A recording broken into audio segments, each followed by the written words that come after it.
Let's bring in Sam Rose in Khan Yunis in Gaza. He's the Director of Planning for UNRWA, the United Nations Agency for Palestinian Refugees. Good to have you with us. Let's start with the siege in the north. What are people there facing? There have been reports for a while talking about famine. Is that what people are facing now in Gaza, northern Gaza?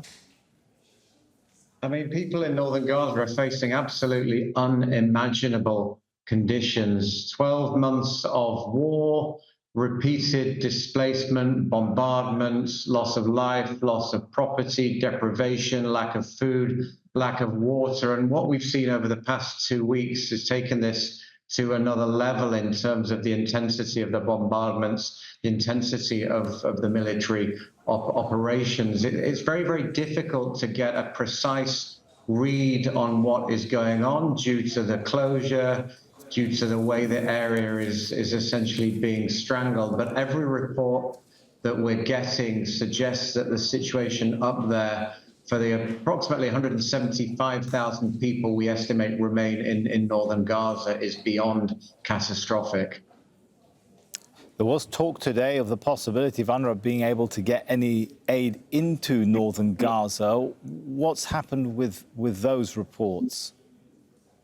I mean, we have a number of teams up in the north. This is the UN community as a whole, but their access to the areas in northern Gaza has been repeatedly denied, repeatedly impeded. There have been teams trying to extract people from under the rubble of buildings. Those have been denied. We have teams at hospitals trying to evacuate desperately sick people from one hospital to another in Gaza City. A trickle of supplies have managed to come in terms of fuel, in terms of a modicum of flour. That fuel will power generators, will enable bakeries to work, but the conditions inside the shelters, what people are facing is horrific in terms of squalor, in terms of overcrowding. People aren't asking for aid. They're asking for safety. They're asking for security. They're asking for the bombing to stop.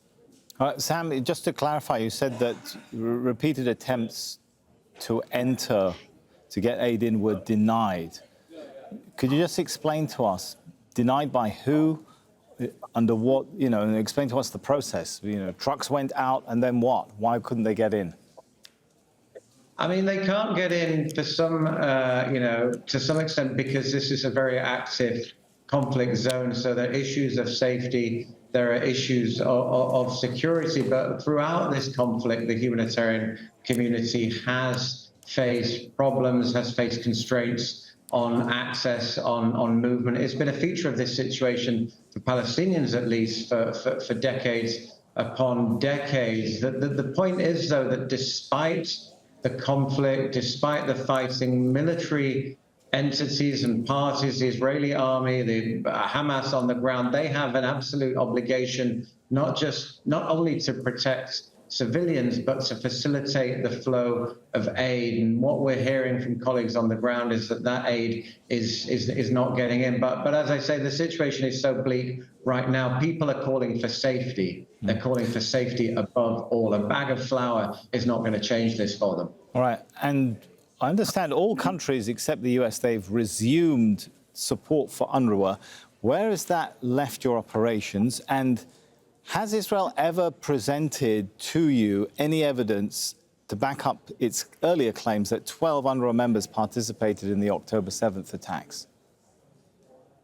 I mean, as you say, other donors have resumed funding to UNRWA. This is funding across our fields of operation outside of Gaza. We're also facing very difficult conditions and situation right now in the West Bank, in Lebanon, of course, but let's not forget conditions inside Syria. Names have been shared with UNRWA Commissioner General. Evidence has not been presented, but those investigations are being dealt with by other entities within the United Nations. UNRWA, we don't have the capacity to investigate things like this. We've called for independent investigations of all allegations that have been made. Strong actions have been taken by the UNRWA Commissioner General. I can't really comment on those investigations. They're handled by a different entity within the UN.